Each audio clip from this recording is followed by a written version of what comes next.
Are we good?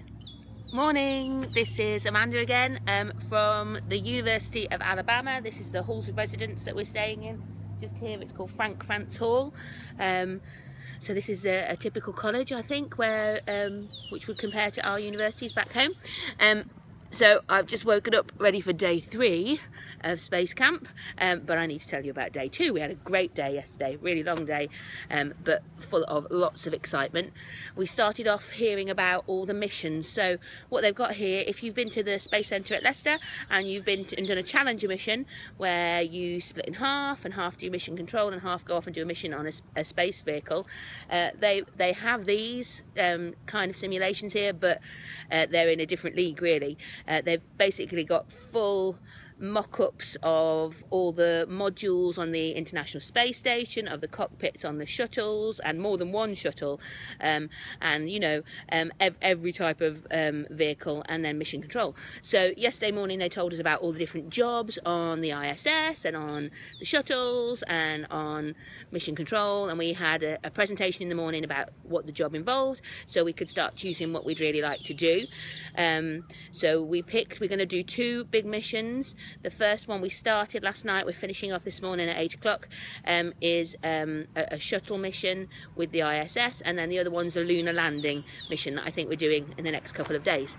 So I quite wanted to be Capcom, which is like a communications officer, and then also in the lunar landings I've tried to go for one of the roles that involve putting on the white suit and going for an EVA, I think that's right. So leaving the spacecraft, but I shall see if I get that or not. I managed to get Flight Commander. It's what I've got for the first mission, so I did my first training on Flight Commander last night, and we'll be doing that mission this morning. Yesterday started great. We went out to the woods to do team building, because, you know, astronauts need to work as a team. So we did some great team building activities. It was low ropes, and it was really good. I don't think I've done team building in a while. I did it years ago, but it really, you know, there were 14 strangers from all over the world, and now we really are, after yesterday, we really are a team, and working together really well and having a really, really good time as well. And it worked really well.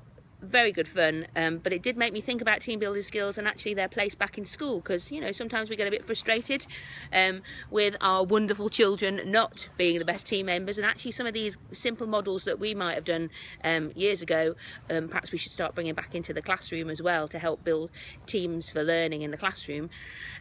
After the team building, we came back to the main Educator Centre and we had a breakout session. It was, to begin with, I think we were, oh, what should we do, because they wanted us to get in small groups with teachers who taught similar age children, and talk about our experiences so far and how that might impact on our classrooms.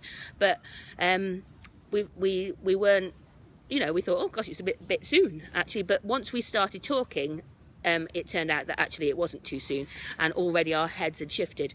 So, I mean, one of the big things that I'm taking away so far that I really want to put in place is I'd already started thinking about project-based learning, problem-based learning,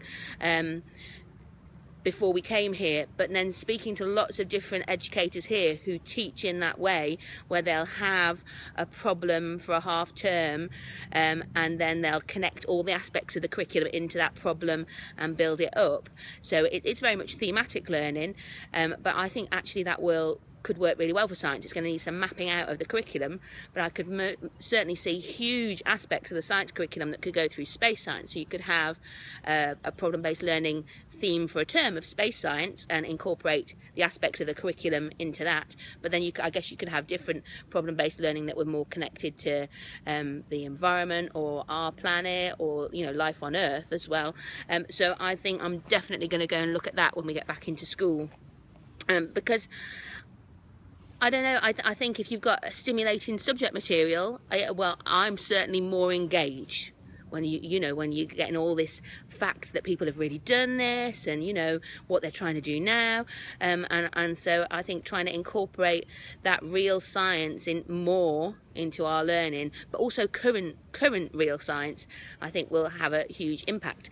So that was great. We had lunch, and there's we met some of the children. There's a lot of children here on Space Camp. The American summer holidays have started, so they are all going around. A lot of them had their graduation yesterday, so they had their blue space suits on, and their parents were coming to pick them up, so they were giving them tours around the Space Centre.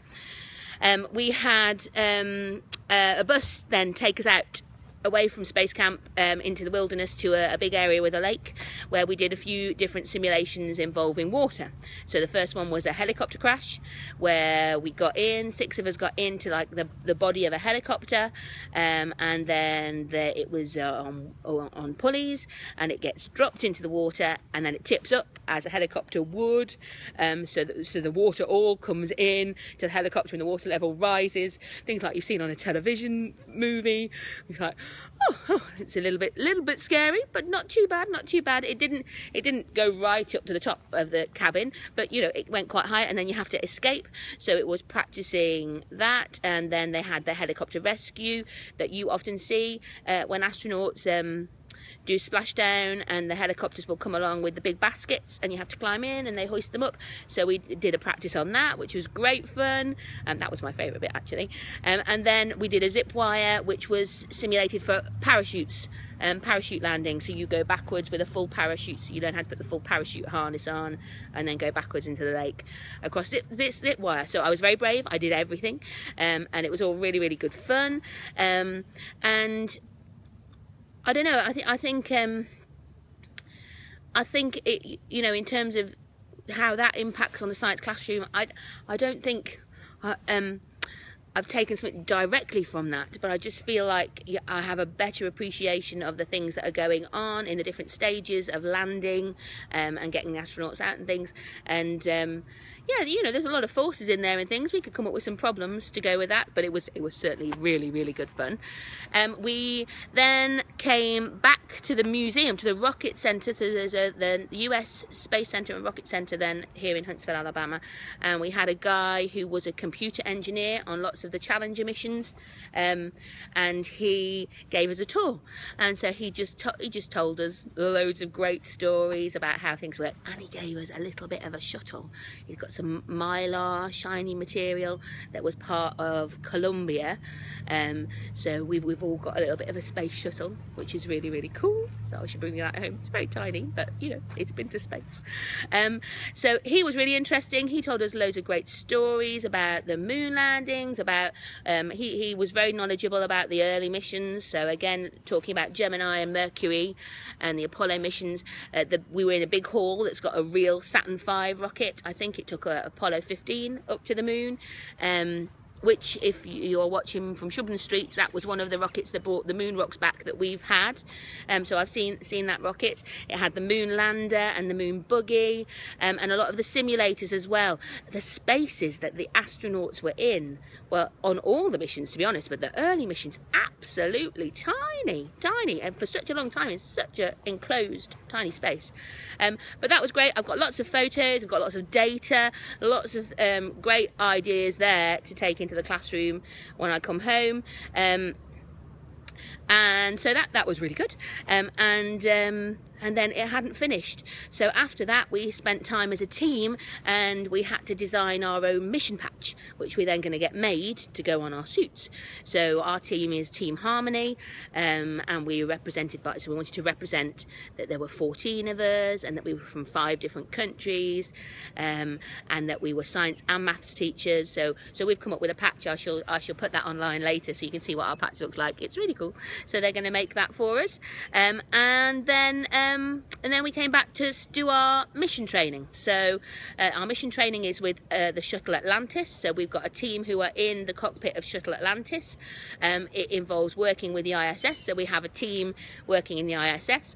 The models that are used, all the simulators, are all spot on, exactly as they are. So it was really cool having a look around the ISS, where Tim Peake will be going up on December the 15th. He won't be going in a shuttle though. He's going in a Soyuz capsule vehicle. Yeah, so we got to have a good look around the cockpit and the ISS, and then I took my place as flight commander in the mission control, and we did a run through of how it all works and our roles, and you know, the right kind of language to use because we've got the headsets on. And so this morning after breakfast, that's what we're off to do. So that's my update for day 2, and I'm off for day 3, and I'll speak to you tomorrow. Bye.